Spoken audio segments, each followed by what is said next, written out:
anything I say is reciprocal. Right?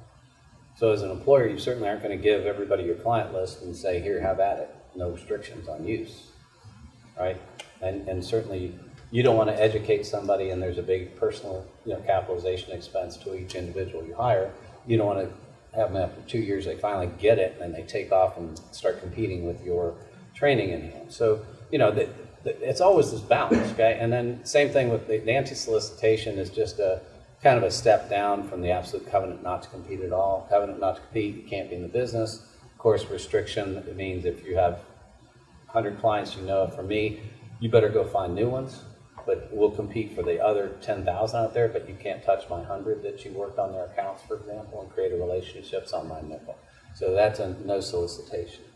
So that, and again, I think it's read your contracts carefully, get a good consultant. That's really, because you can, I don't know if he grades you on this, and I don't expect you're going to walk out of here knowing all the elements of, restrictions on a covenant not to compete's enforceability. But the moral of the story, hopefully the big picture, is always read these things carefully and get a good consultant, okay? Because they will shape your life. And then for those on the other side of the coin, those who are on the employment side, the employer versus employee, it's the reciprocal, and this isn't a paid solicitation because I don't do these contracts, I don't write these, but getting good legal forms in place at the beginning of your business is critical.